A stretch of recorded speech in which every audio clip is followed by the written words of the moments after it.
Graça e paz de Yeshua HaMashiach, nosso Rei, nosso Salvador, aquele que merece a nossa mais profunda expressão de obediência, juntamente com seu Pai, nosso querido e amado Deus. Com muita alegria, estamos fazendo este vídeo para responder uma querida inscrita, nossa inscrita Inês. E já que nós prometemos, promessa é dívida. Então, 3 semanas atrás, ela pediu para explicar o significado de se perdoar 70 vezes 7. Esse vídeo já foi feito e depois eu deixei para fazer, essa explicação hoje das vacas gordas e magras, tá bom? É só agradecer os 71 inscritos. Que Deus abençoe a cada um de vocês, tá bom? Por estar aprendendo aqui no canal, estar divulgando, o canal. Não tem problema, pode divulgar aí no YouTube, no Facebook, pode divulgar aí, não tem problema nenhum. Se vocês também já fizeram alguma pergunta aí na seção de comentários, pode ter certeza que uma hora ou outra eu vou estar fazendo o vídeo para responder, tá bom? Às vezes eu respondo de uma forma mais sucinta, no comentário, mas depois eu vou fazer o vídeo, tá bom? Teve algumas perguntas importantes aí nessa semana, em alguns vídeos, que eu já estou preparando os vídeos para a resposta dentro da Bíblia. Então tenha um pouquinho de paciência que vai sair, principalmente sobre esses temas que foram perguntados, da grande tribulação, também foi perguntado sobre a diferença do pai, do filho, como que eu acredito, que é a relação entre o pai e o filho, se eu creio em unicismo, e assim por diante, essas coisas, Trindade não, mas a pergunta foi mais ou menos voltada para entender mesmo, qual é meu ponto de vista com relação ao pai e o filho. Eu acho que em alguns vídeos do canal já dá para perceber qual que é o meu posicionamento. Mas eu vou depois explicar ainda mais profundamente com os textos, para ficar bem claro. E outras perguntas também que foram feitas, tá bom, pessoal? Que eu vou estar respondendo aí com o tempo, com relação à marca da besta, que foi me perguntado, o que pode ser a marca da besta. Então vamos fazer um vídeo aí, devagarzinho a gente vai fazendo. Tá tudo anotado aqui, tá? Vou fazendo, não fique apreensivo que vai sair. Às vezes, algumas respostas eu não dou imediatamente, simplesmente porque, para vocês entenderem determinados assuntos, a gente precisa construir primeiro uma ideia para vocês entenderem outra. Então, por exemplo, a marca da besta, a marca da fera, para a gente entender o que é a marca da fera, primeiro a gente tem que ver o que a Bíblia fala sobre as feras. E eu estou para fazer também uma série de estudos com relação às feras, eu estou com algumas séries de estudos, então eu vou priorizar terminar as séries das profecias de Mashiach e vou retomar a série Apocalipse, porque tem muita coisa importante que está para ser falado, nas profecias de Apocalipse. Então vamos retomar essa série do canal. Tem vídeos também da Terra plana e tem a nova série que eu iniciei agora, que é a série do Renor, do Enoque, da vida antes do dilúvio. Então vai ser muito bom. Tem muita coisa no canal. O canal está em construção. Tem muitos vídeos que serão lançados. E espero que esses vídeos possam ajudar vocês a aprender a respeito de Deus, o Pai, o nosso grande Deus, o dador de toda a vida, de todas as possibilidades, de Yeshua, seu Filho, nosso Rei, nosso Salvador, que foi escolhido para nos remir dos nossos pecados, e que o objetivo principal do canal é exaltar a nossa fé em Mashiach, que é o nosso Salvador, e no Pai Eterno, que vai trazer um mundo melhor no futuro para todos nós. Então, vamos começar o nosso vídeo respondendo, né? Então, a pergunta de nossa inscrita, que sempre comenta, sempre elogia. Agradeço muito pelo apoio, tá, Inês? Também o Lucas. Tem muitas pessoas aí que eu tenho muito carinho, né? O Lucas a gente até virou amigo, né, Lucas? A gente conversa aí no WhatsApp, a gente ora um pelo outro, né? E vamos lá. A pergunta, né, que na verdade não é uma pergunta, é um pedido, falar um pouco sobre as vacas gordas e as vacas magras. E assim, um dia eu espero fazer um vídeo muito detalhado sobre José do Egito. Então, hoje, o que eu vou fazer? Eu vou fazer um resumo da vida de José, tá bom? Para entrar na questão dos sonhos. E aí, vamos conversar um pouco sobre as vacas magras e as vacas gordas, tá bom? Então, vamos lá. Vamos fazer um resumo aqui, tá? Gravura, para vocês entenderem. Talvez quem não conhece a história, não entende, não sabe, né? E eu espero que, por mais que esses meus vídeos são complexos, eu espero que eles também sejam vídeos para levar as pessoas a ter apreço pela palavra de Deus, de Adonai, de Elohim, e que esse apreço sirva para vocês se tornarem pessoas melhores do que vocês são, tá bom? Todas as coisas escritas na Torá, porque a história de José, ela foi escrita no primeiro livro da Torá, o livro de Bereshit. Então, ele tem um significado muito importante para nós. Nós não podemos ser indiferentes com esta história, porque ela nos conta algo muito importante. A construção do povo de Israel passa pelo crivo do que aconteceu com José e Yosef, que era um dos filhos, né, do patriarca Yaakov.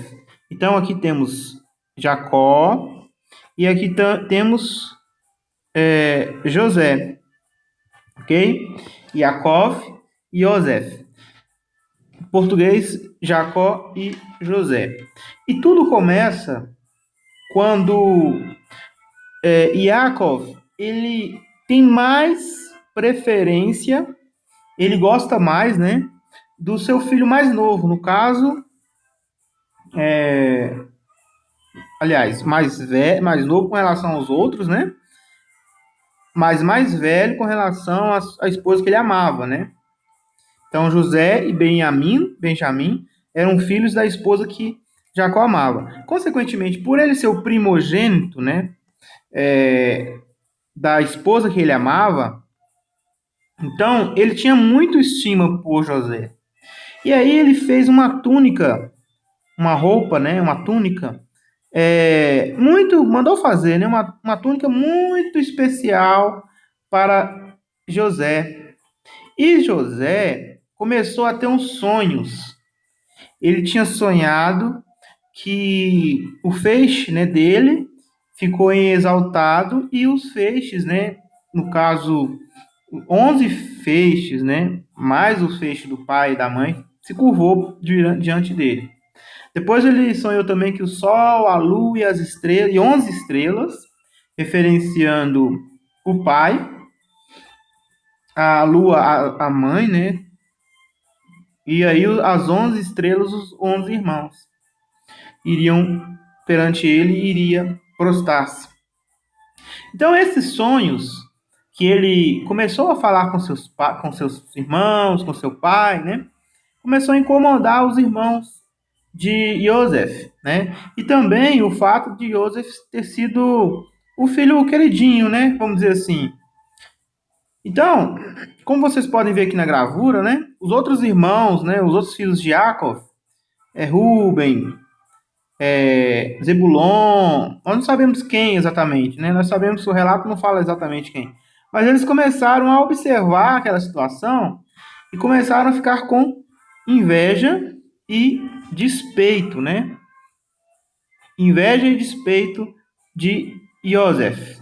E isso aí acabou gerando, né, para Yosef uma coisa muito ruim, né? Só que isso tudo era algo que o próprio Deus estava já, vamos dizer assim, levando a situação para aquelas coisas acontecerem, ok?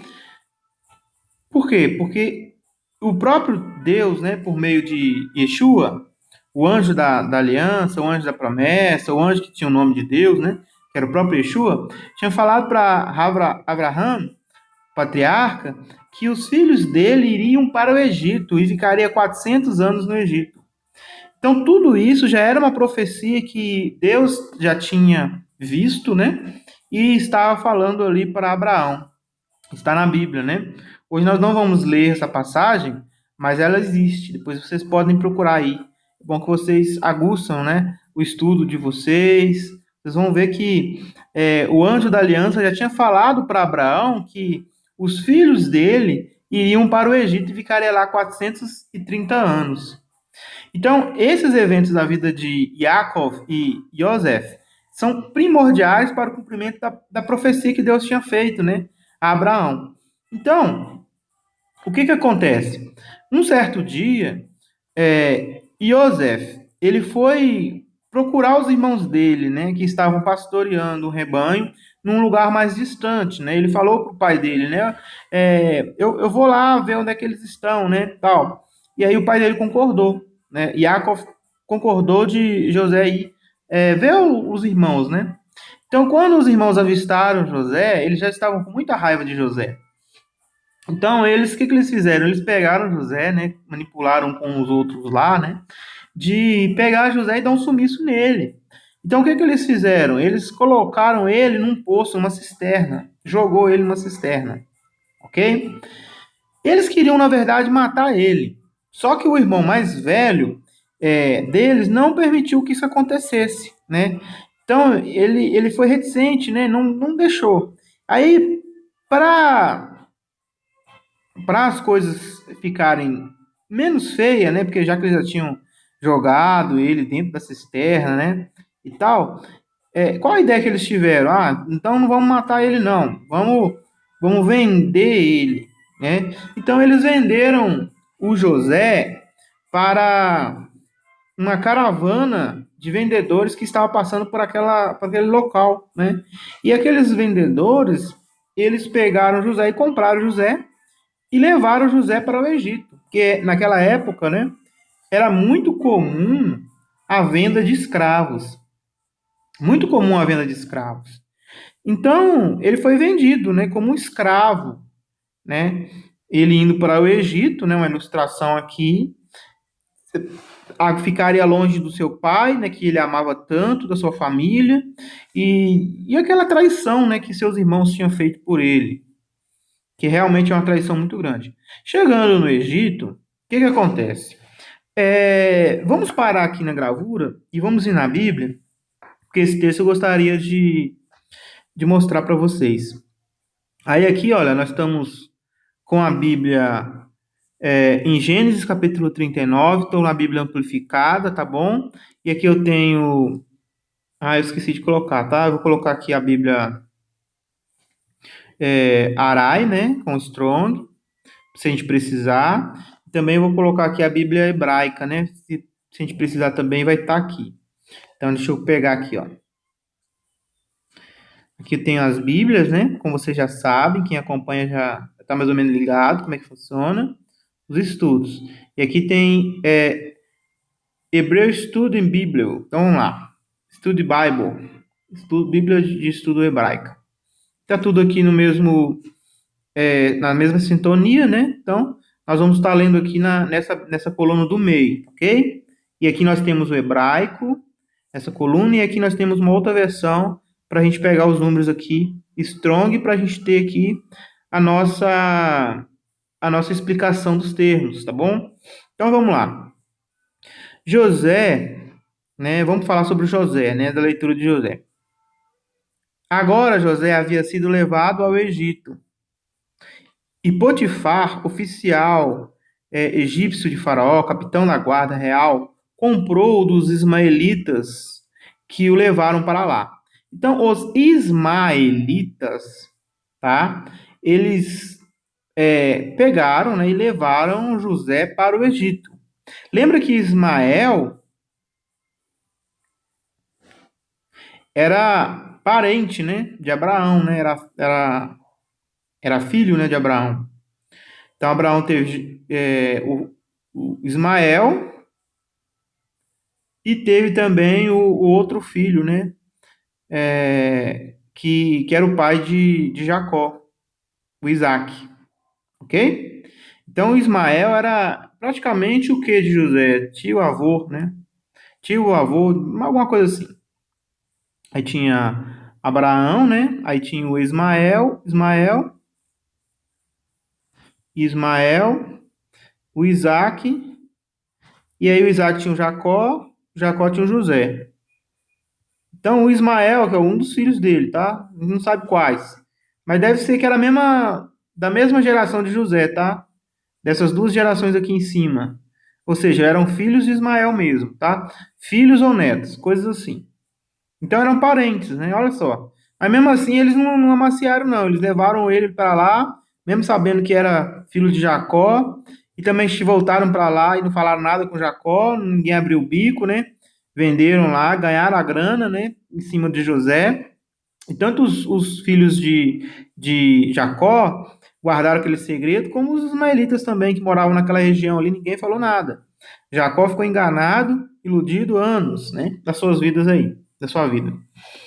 Só que aí é interessante, pessoal, que eu gostaria de falar uma coisa para vocês. Da mesma forma que Jacó, ele enganou seu irmão Esaú, agora ele sofreu a lei da semeadura. Isso eu gostaria de falar para vocês. É uma coisa importantíssima. A lei da semeadura. O que é a lei da semeadura? Tudo que você planta, você colhe. Tudo que você planta, você colhe. Se você engana, você vai ser enganado. Se você mente, vão mentir para você. Então, Jacó, ele enganou o irmão dele. Por mais que ele tinha direito na primogenitura, né, que ele tinha comprado, ele enganou o pai dele. Ok? Então, nesse momento da vida dele, ele estava colhendo o que ele plantou. Os filhos dele, os outros 10 filhos, né, acredito eu, enganou ele, contou uma mentira para ele, que José tinha sido morto, né? E eles pegaram aquela roupa que ele tinha dado para Jacó, e o que eles fizeram? Encharcaram ela no sangue e falaram, né, com ele que algum animal teria comido José. Então ele ficou triste, queria morrer, né, não queria nem mais viver, aquela coisa toda que vocês podem estar comprovando aí no livro de Gênesis, capítulo 38, 37, 36, 37, por aí. Tá bom? Agora, olha só que interessante. Quando José chega no Egito, ele vai trabalhar para um oficial de Faraó chamado Potifar, ok? E esse oficial, ele compra José dos ismaelitas e leva ele para sua casa. E aí diz assim, ó, o Senhor estava com José, né? Lembrando que o Senhor aqui em caixa alto, né? Tá referindo-se aqui a esse código, né? Que é o código 3068, que é o nome de Deus, tá? Tá aqui, ó. Yahuwah, Tsevaot. Ou seja, aqui no Brasil as pessoas falam Jeová, tá bom? Então, olha aqui. Vamos continuar. O Senhor estava com José e ele ainda que escravo se tornou um homem próspero. Então, olha só, ele era escravo, mas ele era próspero. Por quê? Porque o Deus de Abraão estava com ele. E o Deus de Abraão não tinha prometido que estaria com os filhos de Israel, né? Com os filhos de Abraão, que ia fazê-los fecundos, né? E assim por diante. E aqui ele estava cumprindo sua promessa. Então ele era escravo, mas ele era próspero. E também ele era bem-sucedido. E ele estava na casa de seu mestre, o egípcio. E aí, o seu mestre, aqui no 3, ele viu que o Senhor estava com ele. Então, ele percebeu: peraí, esse rapazinho aí, tudo que eu peço para ele fazer, ele desenvolve e prospera. Então, ele viu que o Senhor estava com ele e tudo que ele fazia, o Senhor fazia prosperar, né? Tinha sucesso. Aí, o que ele fez? Ele colocou todas as coisas na mão de José. Ele não é bobo nem nada, né? Ele é um cara inteligente. Então ele pegou e colocou tudo na mão de José. Assim José agradou a Potifar e achou graça aos seus olhos e serviu-o como seu servo pessoal. E ele fez José supervisionar a sua casa e colocou tudo que possuía sob responsabilidade de José. Só que o problema, pessoal, aqui, ó, ele estava nessa gravura aqui já em destaque. Enquanto as pessoas lá estavam trabalhando na casa de Potifar, que era um homem importante do Egito, o José já estava mandando. E ele, por aí, deve que tinha um pouco mais de 17, 18 anos, né? Então ele se tornou uma pessoa de destaque no Egito ali, na casa de Potifar, porque a bênção do Senhor estava com ele.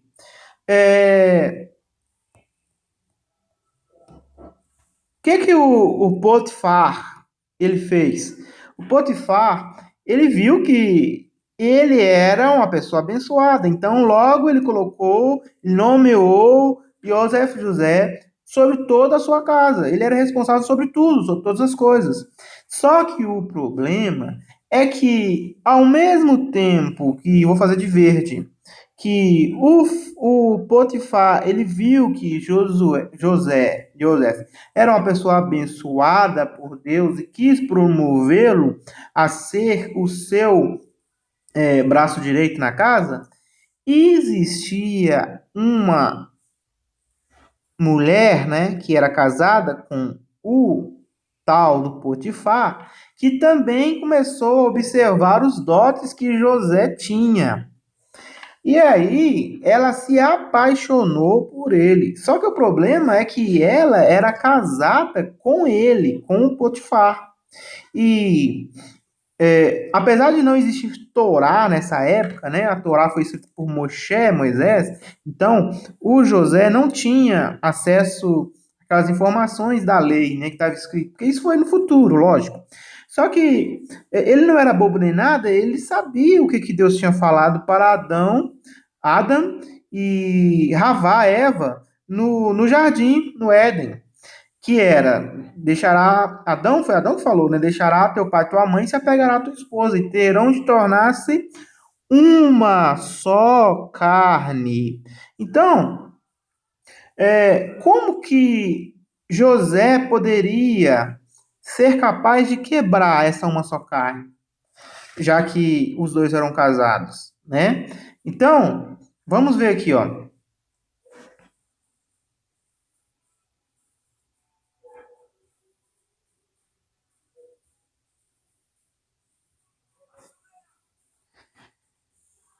Depois de um tempo, no verso 7, a esposa de seu mestre olhou para José com desejo e ela disse: Deita-se comigo. Veja bem, a esposa de Potifar começou a ver também que José tinha dotes, né? Vamos dizer assim. E aí ela ficou apaixonada com desejos sexuais por ele e ficou insistindo: deita-se comigo, né? E aí ele foi bem claro, né? Mas ele recusou e disse à esposa de seu mestre: Veja, comigo a casa, meu mestre não se preocupa com nada. Ele colocou tudo o que ele possui sob minha responsabilidade. Ele não é maior nesta casa do que eu, nem esconde nada de mim, exceto você, porque você é a esposa dele. Como então eu pude fazer esse grande mal e pecar contra Deus e o marido, né? Então, olha só, como que ele poderia, então, fazer esse grande mal contra Deus. Olha só a percepção espiritual que José já tinha.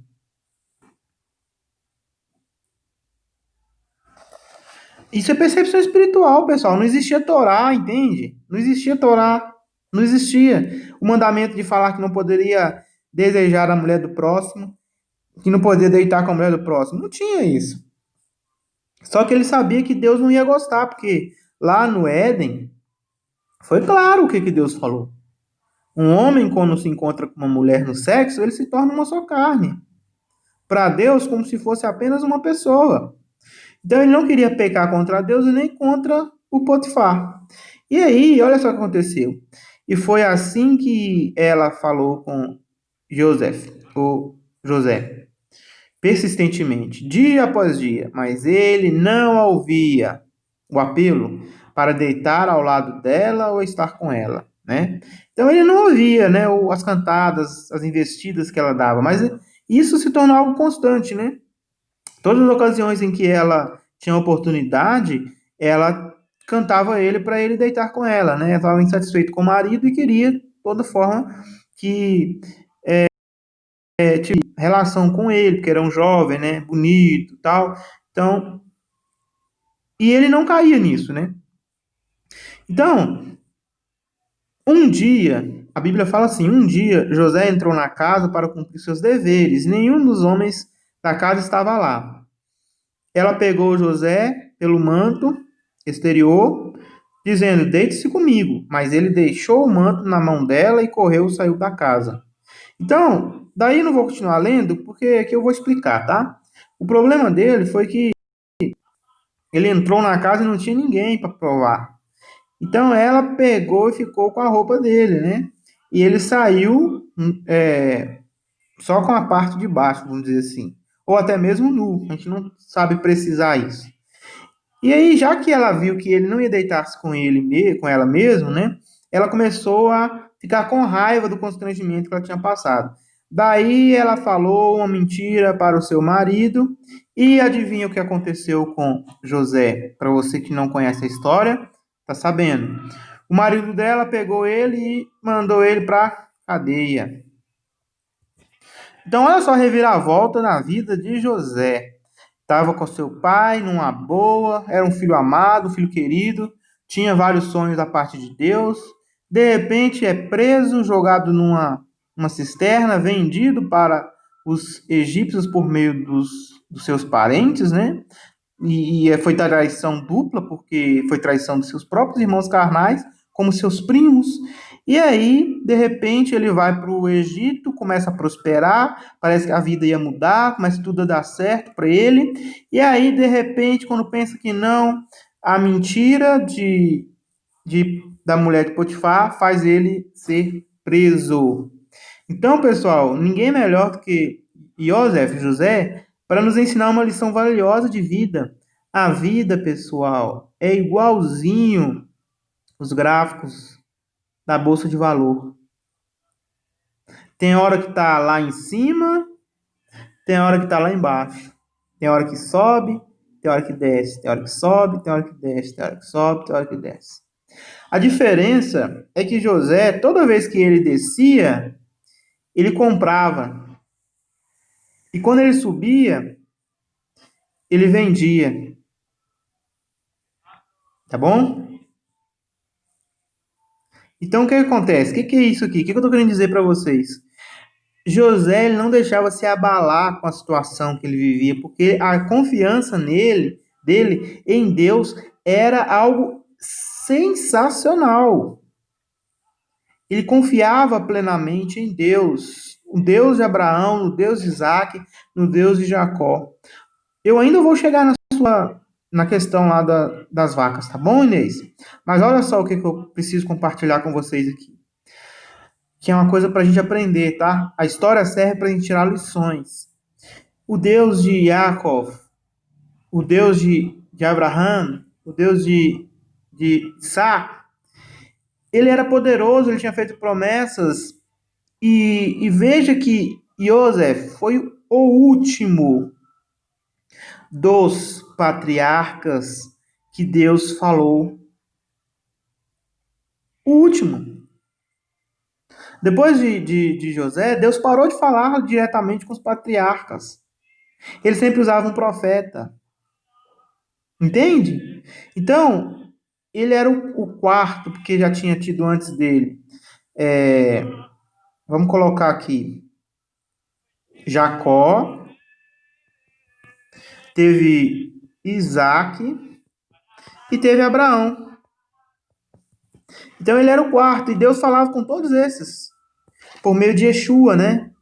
O anjo da aliança, o nome, o anjo da face, o anjo que ia na frente, né? Então,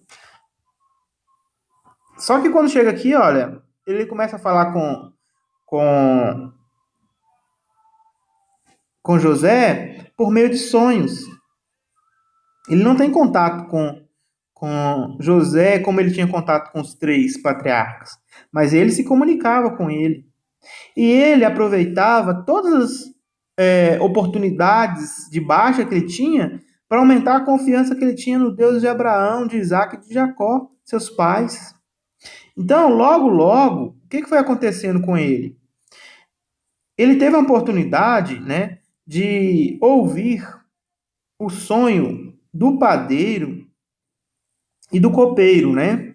Então, ó, o copeiro e o padeiro. Então, vamos resumir aqui quais foram os sonhos. O padeiro sonhou que ele tinha voltado depois tinha voltado, né, para servir a Faraó, e ele tinha ali, né, o, na cabeça dele uns cestos, né, com os alimentos, né, que o Faraó costumava comer e os pães que os padeiros faziam, porque ele era o chefe dos padeiros. E aí o que acontece, né? Vamos dar uma olhada aqui, né, na Bíblia rapidinho sobre isso.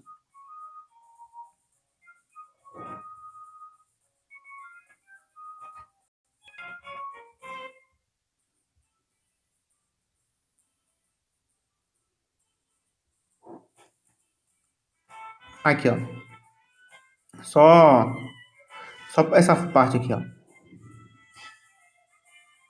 O faraó ficou extremamente zangado com seus dois oficiais, chefe dos copeiros e chefe dos padeiros. Ele os colocou em confinamento na casa do capitão da guarda, na mesma prisão em que José estava confinado. O capitão da guarda colocou José no comando deles, porque José estava prosperando também na cadeia. E ele os serviu e eles continuaram sob a custódia por algum tempo. Então o copeiro e o padeiro do rei do faraó, né, do Egito, que estavam confinados na prisão, sonharam o mesmo, o mesmo sonho praticamente, só que um pouco diferente. Cada um teve seu próprio sonho, só que eles ficaram procurando saber alguém para interpretar. Então, quando José, na manhã seguinte, viu que eles estavam contristados, deprimidos, ele perguntou por que eles estavam tristes. Então, eles começaram, né, a falar os sonhos que eles tiveram. Aí diz assim, ó, cada um de nós tivemos um sonho. Aí Josué fala que quem interpreta os sonhos é o próprio Deus. Aí o primeiro falou assim, ó, meu sonho havia uma videira na minha frente. E na videira havia 3 ramos. Olha só, 3 ramos. Então, assim que brotou suas flores e se abriram os seus cachos, produziram uvas maduras em rápida sucessão. Agora, o copo de Faraó estava na minha mão, e eu peguei as uvas e as apertei no copo de Faraó. Então coloquei o copo na mão de Faraó. Então José diz: esta é a interpretação. Os 3 ramos representam 3 dias. Veja que isso aqui já começa a interferir, Inês, na explicação das vacas, tá bom? Então, sempre quando Deus fala uma coisa simbólica, ele coloca números, entende? Por que 3 ramos? Porque significaria 3 dias. O que significava a uva? Significava que o copeiro iria voltar a servir o vinho para o rei. Aí ele fala, os 3 ramos representam 3 dias. Dentre de mais 3 dias, o faraó levantará a sua cabeça, apresentará você em público e restaurará a sua posição. E você colocará novamente o copo de faraó na mão dele. Tá vendo que tinha um copo? Então, significava isso, que ele voltaria, ele seria restituído o seu poder, né, de sua profissão, como você fez quando era seu copeiro, que era o chefe dele. Apenas pense em mim quando tudo ocorrer bem com você. Por favor, mostre-me bondade, mencione-me ao faraó e me tire desta casa, ou me tire da cadeia. Aí, quando o chefe do padeiro viu que a interpretação do sonho foi boa, né? Ele foi e queria também contar para José o que ele sonhou, né? Coitada.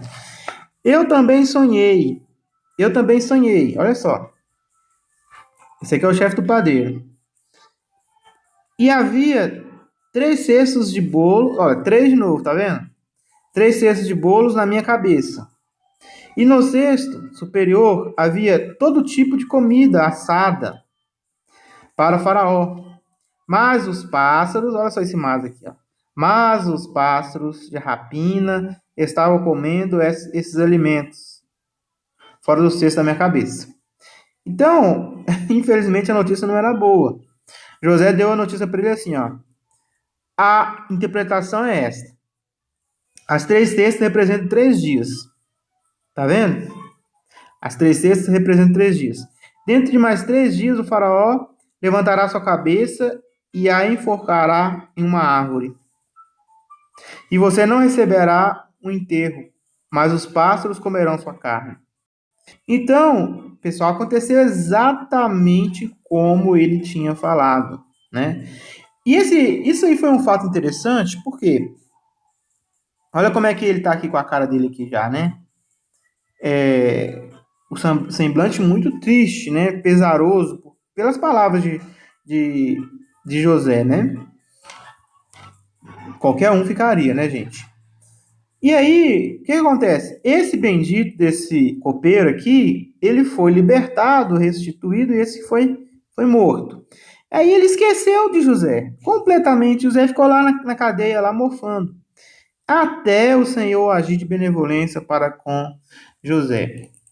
O que aconteceu? O faraó, agora entramos, tá, Inês? Na tua pedida.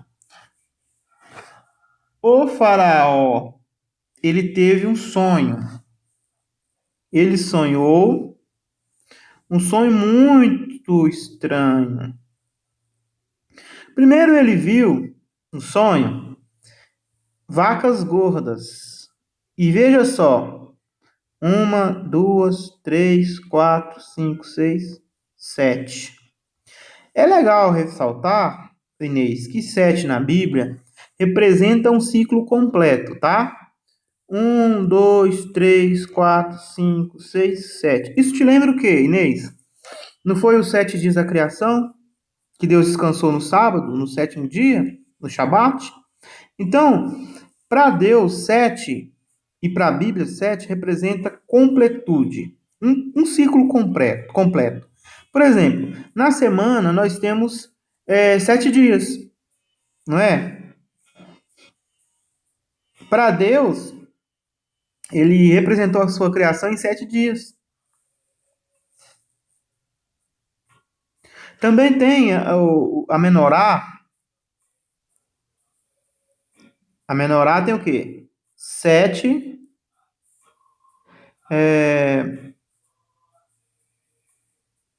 hastes, né? Fiz errado aqui. Então a menorá, ela tem o quê? 7 hastes. 1, 2, 3, 4, 5, 6, 7.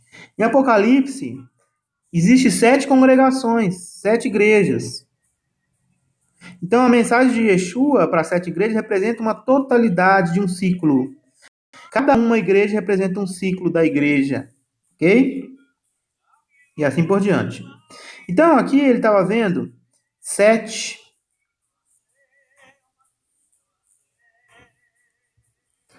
vacas gordas, Só que existia uma coisa muito estranha que acontecia. Saía do rio Nilo 7 vacas magras, e essas 7 vacas magras, elas devoravam as vacas gordas. Um sonho terrível, não é mesmo? E também ele viu 7 espigas gordas e 7 espigas magras. Essas espigas magras, elas devoravam também as espigas gordas.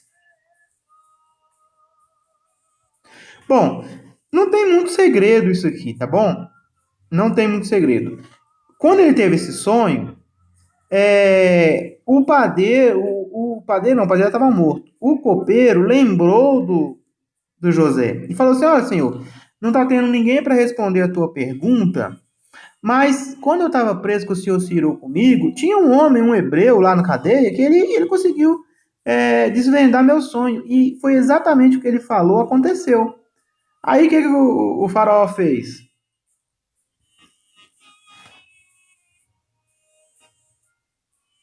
Aqui no capítulo 41. Vamos lá.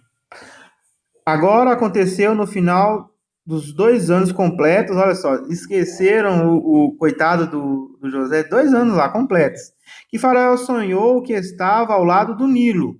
E eis que surgiu do Nilo 7 vacas saudáveis, macias, bonitas e gordas, e elas pastavam na grama de junco e um pasto pantanoso.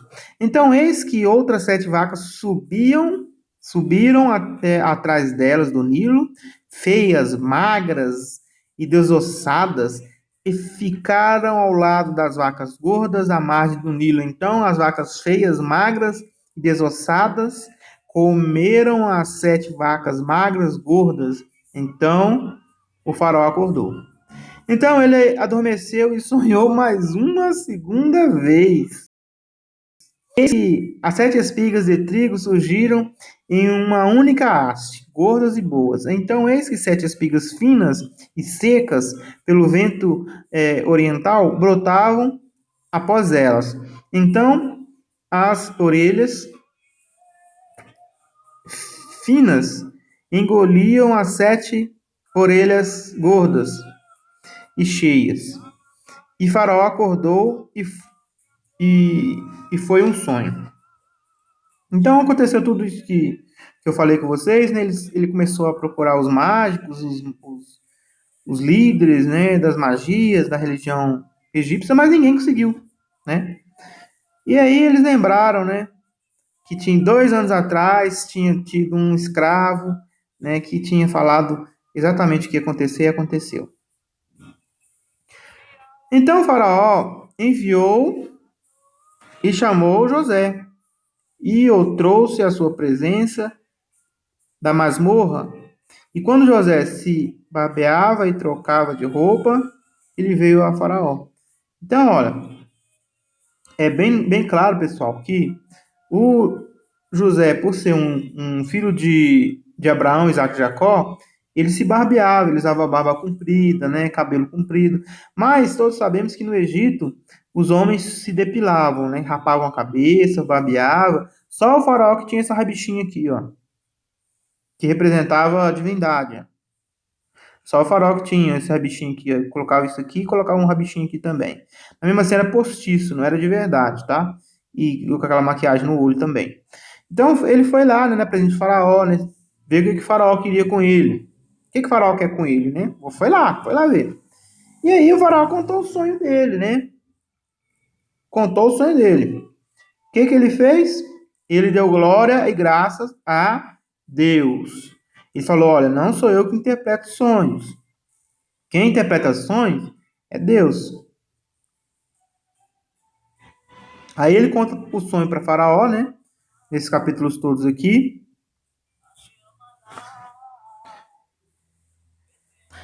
E aí José dá.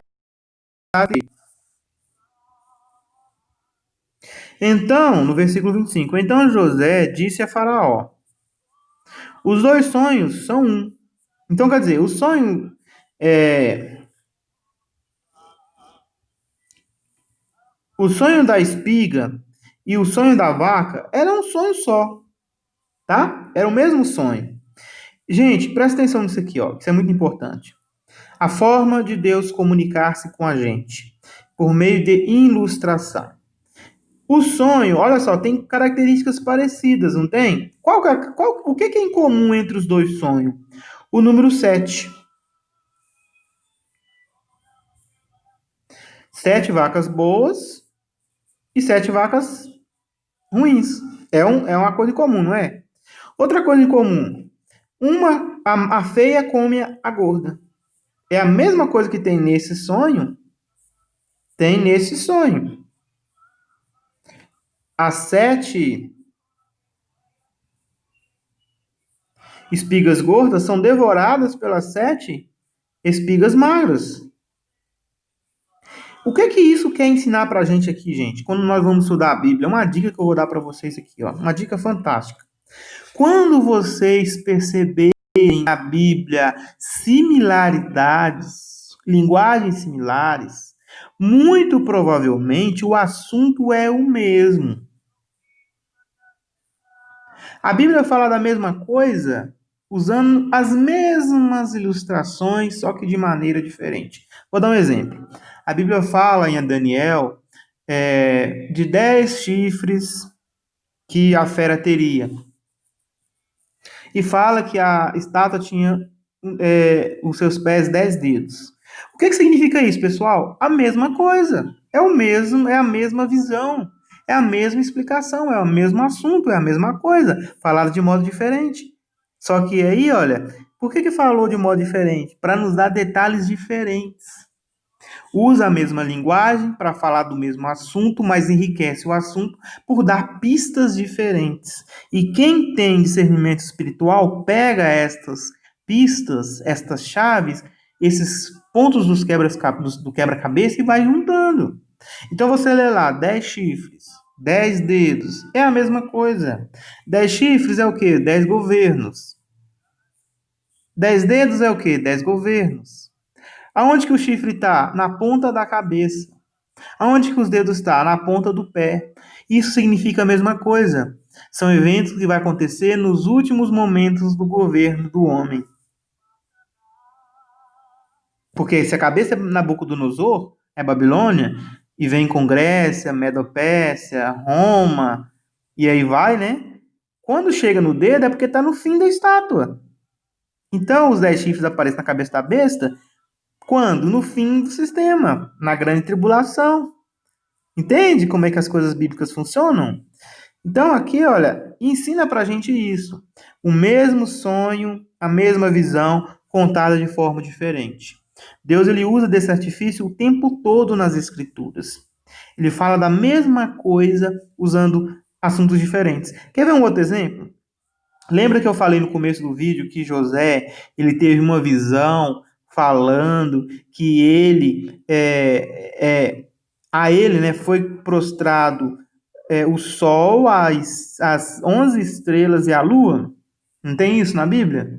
Depois lá em Apocalipse capítulo 12 fala de uma mulher que está em pé sobre a lua, vestida do sol e com estrelas na sua cabeça. O que está falando isso aí, pessoal? É Israel, a nação de Israel, entendeu? É a nação de Israel que ia gerar um filho. Quem é o filho? Mashiach, Jesus. Onde que nós aprendemos a discernir isso? Em José, lá atrás, em Gênesis, Bereshit. O começo é o fim e o fim é o começo na Bíblia. A Bíblia fala, eu conto o fim no começo, né? Eu conto o fim no começo. Talvez vocês vão até falar que é do seriado Dark, né? Da Netflix aí, que tem essa ideia também. Mas não. A Bíblia tem essa ideia já há muito tempo. Deus conta as coisas do final no começo. Muitas respostas de Apocalipse estão em Gênesis, Bereshit. Lá em Bereshit fala sobre a identidade da mulher, do capítulo 12. Entendeu? Faz alusão a tudo isso já explica, né? Na verdade, conta sobre Jesus vindo, destronando, né? recebendo o governo, que está na mão de outras pessoas que não é ele, né? E nem os filhos de Israel. Então, pessoal, o começo é o fim é o começo, tá? Bereshit fala do fim. E aqui, olha, isso aqui era um evento que estava trazendo alusão a coisas importantes para a nação de Israel. Tá bom? Vamos continuar aqui. Então ele se apresenta ao faraó. O faraó escuta a interpretação do sonho. Qual é a interpretação do sonho? Vamos lá. As 7 vacas são 7 anos. Olha, 7.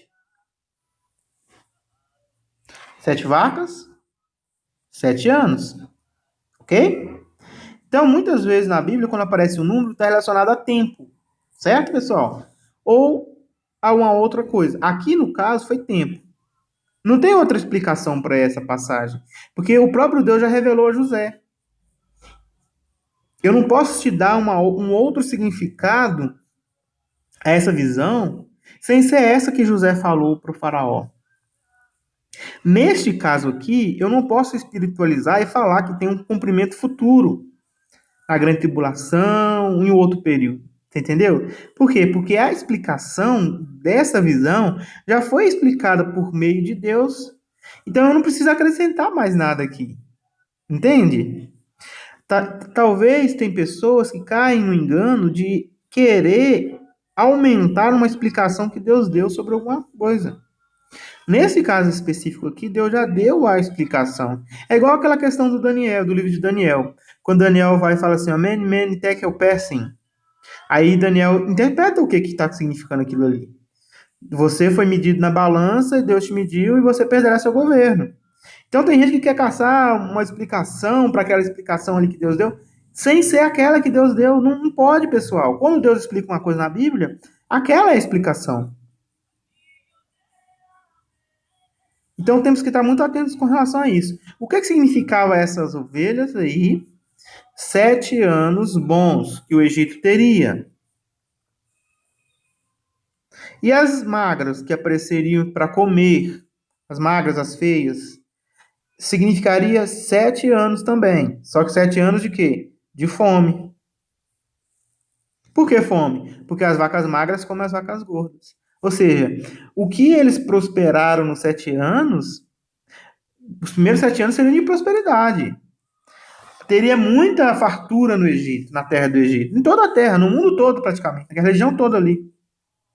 Só que, depois de 7 anos, as coisas começariam a minguar. A fome iria ser brava. Por isso que era feia. Falou que é feia, né? Feia, horrorosa. É porque fome é feio mesmo, pessoal. Só que, olha só que interessante. A pergunta, por que Deus ele deu essa explicação para José no Egito e não deu para Jacó? Porque lá em onde é que Jacó morava, em Canaã, ele também passou pelos 7 anos de fartura. Só que ele não guardou nada. Porque a promessa não é, a explicação e o propósito não era para que José ficasse lá em Canaã. Ele precisava passar pelo momento de fartura, achar que aquilo ali ia continuar sempre, e de repente falta comida. O que faz? Vai para o Egito para ver se consegue alimento. Então, querida Inês, a explicação dessa profecia nada mais é do que Deus fazendo com que o povo de Israel fosse morar no Egito, para se cumprir uma profecia que foi dada a Abraão, que o povo ficaria 430 anos em outro lugar. Entende?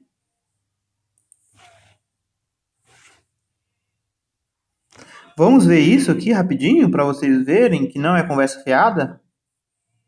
É Bíblia. É Gênesis capítulo 15, verso 13. Isso é uma conversa de Deus com Abraão. Deus disse a Abraão, saiba com certeza que seus descendentes, ele nem tinha filho ainda, tá? Seus descendentes serão estrangeiros, vivendo temporariamente em uma terra. Aí aqui, olha, a tradução coloca o Egito, mas não tem, tá, gente? Deus não deu toda a resposta, não. Deus nunca dá todas as respostas, tá bom? Ele sempre fala meio que enigma, né? Aí aqui eles colocou em parênteses aqui, olha essa Bíblia aqui, porque essa Bíblia aqui é uma Bíblia simples, né? De entendimento. Então ele quer ajudar o leitor. Mas não tem Egito aqui, tá? Aqui, ó. Então lhe foi dito, sabe com certeza que a tua posteridade, seus filhos, será peregrina em terra alheia e será reduzida à escravidão e será afligida por 430 anos, onde serão escravizados por 430 anos. Tá a profecia aqui, olha. Deus, meus queridos, Deus, ele prevê as coisas, ele fala as coisas que vão acontecer antes de acontecer. Primeiro, Abraão nem filho tinha quando Deus falou isso com ele. Olha como que nosso Deus é maravilhoso, pessoal. Olha como é que nosso Deus é fantástico. Ele sabe das coisas, ele sabe do futuro, ele conhece nosso destino. Ele fala das coisas que vai acontecer e acontece. Simplesmente assim. Não dá para explicar essas coisas. Mas ele faz assim porque ele é maravilhoso. E ele já estava falando para Abraão. E aí, olha, vamos lá. Será que isso não se cumpriu?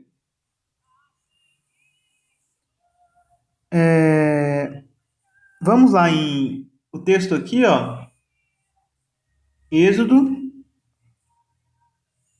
Êxodo 12, verso 40.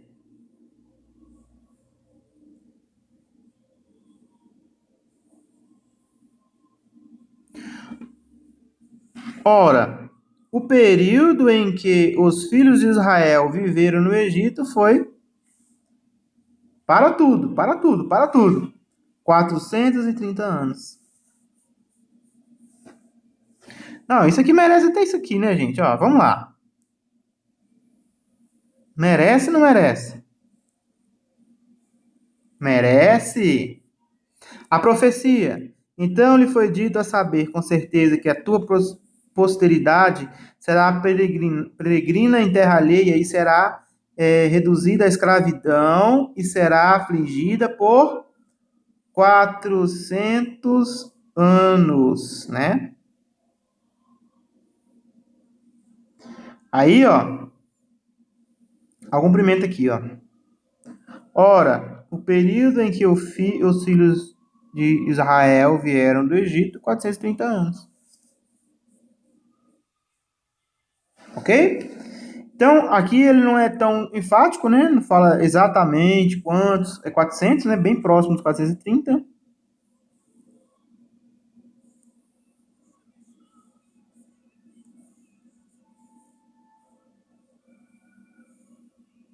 400 anos, né? E aqui já especifica que é 430 que eles ficaram lá. Tá? Tá bom? Então tá mais que provado, né? Que o que Deus fala acontece. E aí lá no livro de Atos, vamos lá, Atos,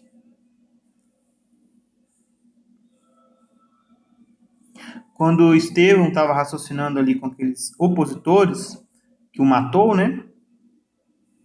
Olha só o que aquele Estevão fala.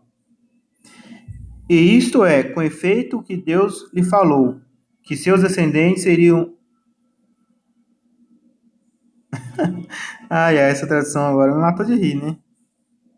Alienígenas. Estrangeiros na terra pertencente a outras pessoas que levariam ao cativeiro e os maltrataria por 400 anos, tá vendo? Aqui, olha, eu não sei o que acontece no texto de Êxodo, vou até fazer uma pesquisa mais aprofundada. Por que fala 430 e aqui fala 400, né? Tem uma explicação para isso, tá? Um dia eu vou fazer um vídeo só sobre isso. Não vamos tentar nisso para não sair aqui da nossa linha de raciocínio. Então, ó, aqui no Atos, o Estevão falou exatamente como Deus falou na Torá, tá bom? Em Abraão. E lá em Êxodo a gente fala 430, mas tem um motivo, tem uma explicação para isso, né? Vamos Vamos ver uma coisa mais interessante agora, ó. Presta atenção, pessoal, como que é fantástico isso aqui, ó. Aqui tá falando, né, 400 anos. 400 anos. Estava de acordo com Gênesis, né? Lembra de Êxodo que falou 430? Olha aqui. Vamos ver um outro texto aqui agora, pessoal. Ah, é fantástico isso, né? Um dia eu vou fazer um vídeo só sobre isso aí, tá bom? Fazer um vídeo só sobre isso, explicando por que que um fala um, o outro fala outro. Mas só para vocês verem como que é fantástico isso. Cadê o texto que eu queria?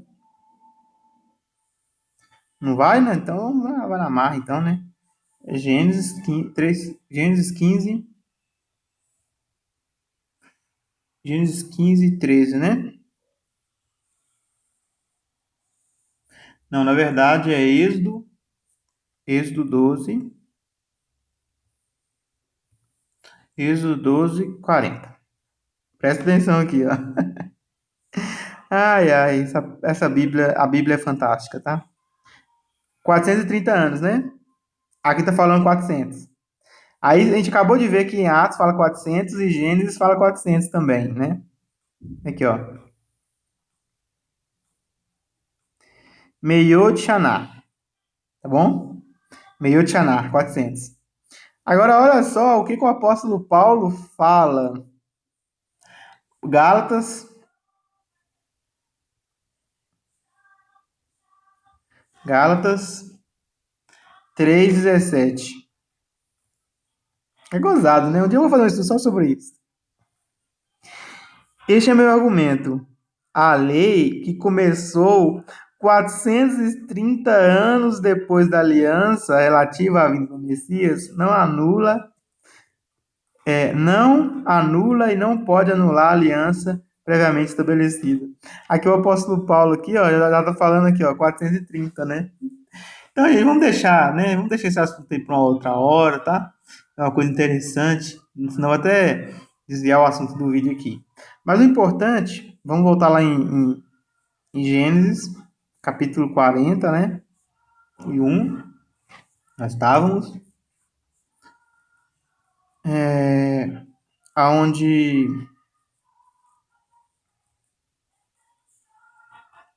José, né? Estava explicando para o rei do Egito o significado do sonho. Então José disse: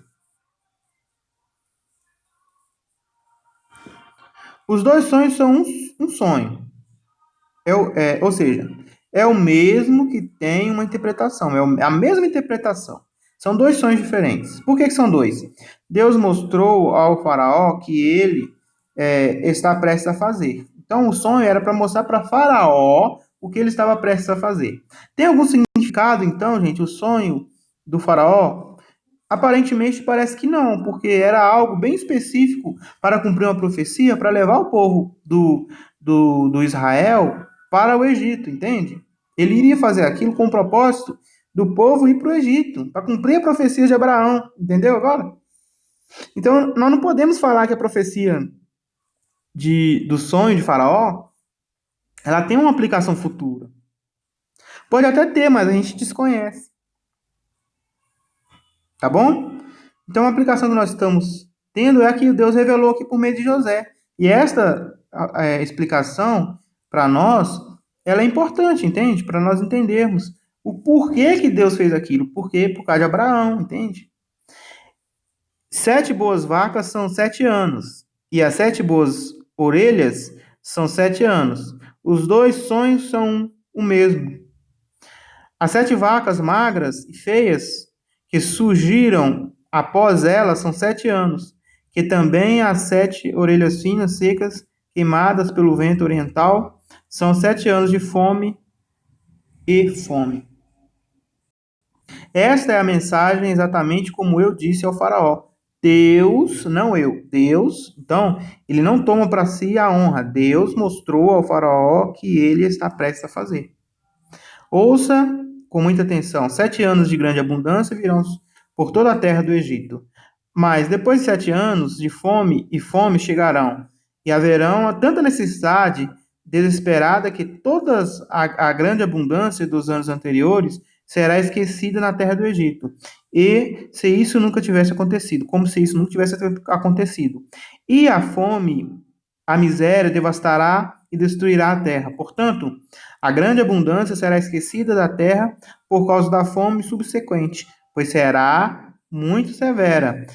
O fato de o sonho ter se repetido duas vezes, vocês agora entendem o motivo do número 2 na Bíblia. Você vai aprender agora. O motivo do sonho ter repetido duas vezes e de duas maneiras diferentes indica que este assunto é totalmente determinado e estabelecido por Deus. Por isso que quando a Bíblia fala de duas testemunhas, precisa para condenar um homem, é baseado nesse princípio, pessoal. Para Deus, quando são duas testemunhas, um assunto está estabelecido.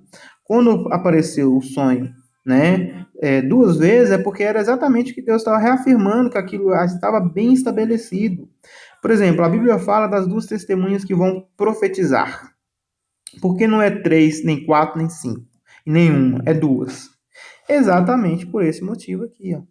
Porque o assunto está bem estabelecido. As duas testemunhas do capítulo 11 de Apocalipse, lá está claro para nós que a pregação delas é algo totalmente estabelecido por Deus. Então, no período da grande tribulação, vai haver duas testemunhas testemunhando no mundo. Está bem estabelecido, vai acontecer. Entende? Por quê? Porque aqui está explicando para a gente o que significa o número 2 na Bíblia.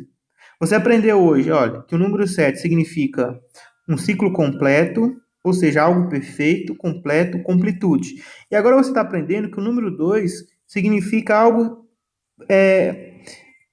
extremamente estabelecido por Deus, determinado por Deus. Deus fará com que ele aconteça muito rapidamente, que o texto falou, né?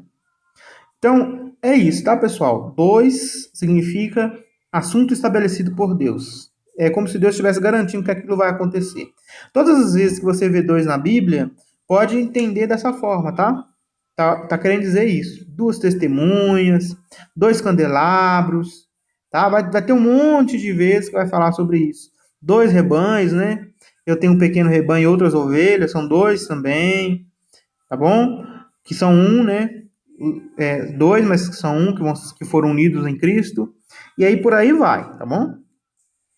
Aí ele aconselhou o faraó, né, a escolher um homem sábio para poder recolher toda a alimentação do Egito, para que quando começasse o tempo de fome, eles pudessem ter o que comer, né? E aí acabou que nessa jogada, faraó ficou extremamente rico e poderoso, o Egito se tornou mais poderoso ainda. E olha só que coisa interessante, pessoal. O Egito se tornou poderoso porque quando Deus tirou o povo dele do Egito, Deus levou consigo as riquezas. Ai, ai, ai, nosso Deus é fantástico. Vocês não conseguem compreender isso às vezes. Nem a gente não consegue compreender às vezes. Mas Deus deu tanta riqueza para o faraó com essa fome aí que teve no Egito, mas depois, quando o povo foi embora, o povo judeu levou quase tudo. O Egito foi limpo, né? Eles limparam os egípcios. Tudo que os israelitas pediam, os egípcios davam. Eles carregaram lingote de ouro, barra de ouro, pedra preciosa, couro, tudo quanto é tipo de coisa preciosa, os israelitas saíram, né? Tanto é que quando vocês vão lá de Êxodo e vão aprender sobre o tabernáculo, né? Moisés pede o povo para que o povo levasse, né, ouro, essas coisas assim para construir. Aparece tanto, mas tanto que Moisés tem que falar assim, ó, pelo amor de Deus, parem de trazer. Então, é porque o povo do Israel, né, eles saíram extremamente ricos do Egito, mas essa riqueza surgiu da onde? Surgiu de José, pessoal. Isto aqui fez o Egito ficar rico. Por quê? O que acontecia? Vou explicar para vocês. Quando começou, né, o período em que José começou a administrar o Egito, o que eles faziam? Tudo que eles